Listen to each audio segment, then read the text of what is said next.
Halo, selamat datang kembali di Durians di Koi 89. Kita pasti ngebahas soal dunia ikan koi dan ikan koinya. Nah, apa yang kita membahas hari ini?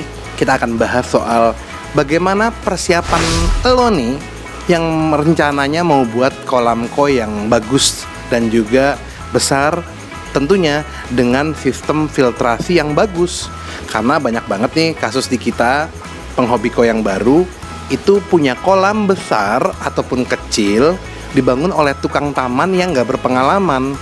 Jadi udah keluar sekian juta atau bahkan belasan juta atau bahkan puluhan juta, tapi ternyata kolamnya bermasalah, baik retak, filtrasinya gak bagus, dan lain-lain. Kita akan kupas tuntas nih di konten kali ini. Tapi sebelum kita bahas, sebenarnya gue udah pernah buat konten soal cara persiapan sebelum membuat kolam koi. Tuh, teman-teman bisa lihat di link di atas. Konten ini pengulangan? No. Konten yang ini gue lebih detail menjelaskan tentang cara pemilihan tukangnya. Konten yang itu sebagai pelengkap. Oke? Sekarang kita langsung bahas gimana persiapan kita nih sebelum membangun kolam koi yang bagus sesuai impian kita. Check this out, baby. Gak sedikit permasalahan yang timbul setelah kolam sudah selesai dibangun, antara lain kolam bocor ditandai dengan berkurangnya air dalam jumlah besar dalam waktu yang singkat. Sistem filter tidak berfungsi dengan baik, apalagi bangunan kolam tidak dilengkapi dengan fasilitas filtrasi yang memadai. Air kolam gak bisa bening meski telah dibuatkan sistem filter. Pasokan air untuk pompa tidak cukup alias tekor, sehingga air tak bisa bersirkulasi dengan lancar. Air kolam tiba-tiba berwarna hijau, sehingga ikan koi yang ada malah nggak kelihatan. Oleh karena itu, agar tidak terjadi berbagai permasalahan tersebut, maka sebaiknya Anda pertimbangkan terlebih dahulu hal-hal penting berikut ini ya. Siapa sih yang menurut Anda nih layak dipercaya dalam membangun kolam koi kita? Jadi jawabannya sebenarnya begini, semua tukang bangunan sih tentu bisa aja membangun kolam koi. Tapi kolam seperti apa dulu nih yang akan kita bangun? Apakah sekadar membuat bangunan bak dari semen lalu diisi air dan bisa dipakai untuk memelihara koi? Apakah sekadar membuat relief batu-batuan yang indah di sekeliling kolam, maka itu akan membuat Anda puas setelah kolam selesai dibangun? Karena nih kolam koi tidak seperti kolam ikan lainnya, harus dibangun dengan menggunakan sistem filter yang baik dan benar. Tentu, Anda yang menginginkan selain kolam koi tampak indah dipandang, juga mau dong kolam koi juga sebagai tempat hidup bagi ikan koi kita agar selalu sehat dan airnya tetap jernih. Untuk itulah, maka Anda harus menunjuk tukang atau pihak kontraktor yang tepat, yang telah berpengalaman dalam membangun kolam koi. Pastikan Anda memilih tukang yang tepat, yaitu diantaranya sebagai berikut.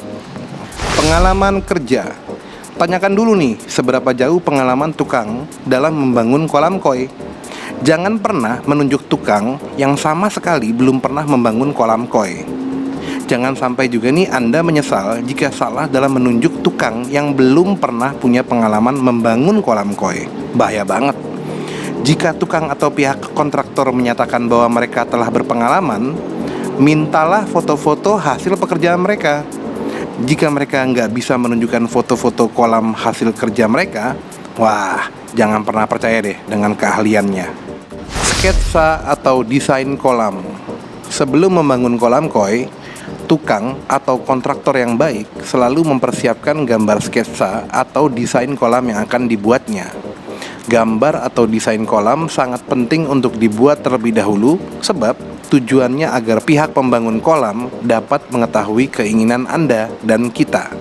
Khususnya nih, bentuk jadi secara fisik bangunan kolam yang akan dibangun nanti. Jadi kita bisa terbayang gitu mau jadi apa nanti kolam kita. Skema sistem filter. Kolam koi harus dilengkapi dengan sistem filter yang benar. Selain gambar desain kolam, mintalah gambar atau skema pembuatan filter kolam lengkap dengan media filternya apa aja yang akan digunakan dan jenis pompa yang akan dipasang. Pertimbangkan juga nih dengan konsumsi listrik untuk pompa, sebab jangan sampai nanti Anda merasa terbebani biaya listrik yang timbul karena penggunaan pompa tersebut. coba minta beberapa alternatif merek pompa yang bisa dipakai di kolam kita, lengkap dengan speknya. Hal ini agar Anda bisa memilih pompa yang hemat listrik namun dengan kapasitas yang sesuai dengan kolam Anda. Setelah Anda memperoleh skema filter kolam dan Anda tidak cukup memahami, mintalah penjelasan kepada calon tukang atau kontraktor yang akan mengerjakannya dari si tukang desain. Jadi, kita jangan jadi orang ketiga nih yang sibuk menerjemahkan apa gambar si desainer kepada tukang atau kontraktor. Mereka berdua langsung kita ketemuin aja. Tanyakan juga nih, apakah sistem filter yang akan dibangun cukup baik untuk digunakan mempertahankan kualitas air kolam Anda. Bila perlu, mintalah jaminan bahwa filter akan berfungsi dengan baik. Kalau tidak, gue minta bongkar ulang. Harus tuh begitu. Konstruksi kolam.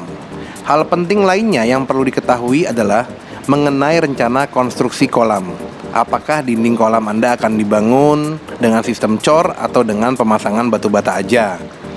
Ada beberapa teknik nih, teknik konstruksi pastinya yang bisa digunakan yang tentu punya keunggulan masing-masing, baik dari segi kekuatan, waktu pengerjaan, dan kebutuhan biaya. Jika Anda masih ragu dengan penjelasan yang diberikan, maka tanyakan kepada teman atau pihak lain tentang skema filter tersebut. Ada dengan sistem cor untuk dinding kolam, lebih cepat dan kuat, namun tentunya butuh biaya lebih tinggi dibandingkan dengan batu bata. Ada baiknya jika Anda bergabung di dalam komunitas pecinta koi, yang mana Anda bisa berdiskusi dengan para pemilik kolam lainnya yang punya banyak pengalaman dalam membangun kolam, khususnya kolam mereka. Jangan terburu-buru membangun kolam koi sebelum seluruh hal di atas telah Anda lakukan, agar Anda memperoleh hasil pembangunan kolam sesuai dengan yang diharapkan. Demikian, semoga berfaedah. Nah, udah gue jelasin ya beberapa aspek yang harus kita persiapkan, rencanakan dengan matang sebelum ya membangun kolam koi impian kita. Sekarang sebelum gue berpamitan, gue akan ngasih lihat ke teman-teman beberapa footage video punya konten kreator YouTube juga di luar negeri yang meliput kolam mereka atau kolam orang lain yang buat gue keren banget. Dari yang temanya natural sampai yang minimalis. Buat rekomendasi dan juga bahan contekan buat elu. Iya dong. Kalau mau buat kolam koi, nyonteknya jangan nanggung-nanggung, yang paling keren sekalian. Nih dia nih.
Yes, yes.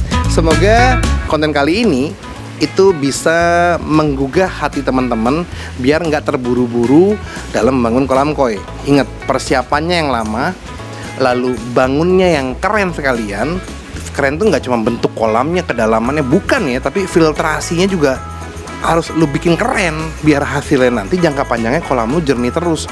Lu nggak pusing ngerawat ikan koi sakit, ikan koi mati, kolamnya retak, bocor, dan lain-lain.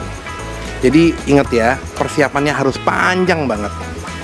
Bangunnya mah cepet, jadi jangan buru-buru. Gitu aja. Kalau emang bermanfaat, jangan lupa di subscribe channel The Rians ini. Ayo dong, jangan pelit-pelit dong. Klik sekarang dong. Yuk, gue tungguin. Belum tuh. Pelit deh. Sekarang. Oke, thank you. Respect buat yang udah subscribe. Gue doain sehat terus, banyak rezekinya. Yang nggak subscribe juga tetap gue doain yang bagus-bagus. Kalau ada yang mau nanya soal dunia ikan koi, soal konten gue ini, termasuk hal-hal lainnya mengenai gue, bisa follow aja Instagram gue dan Instagram clothing store gue. Nanti kita bisa ngobrol-ngobrol dan insya Allah pasti gue jawab setiap pertanyaan teman-teman ya. Salam Nisikigoi, cheers baby. Sehat-sehat semuanya. Jangan berkerumun, selalu gunakan masker. Assalamualaikum, bye-bye.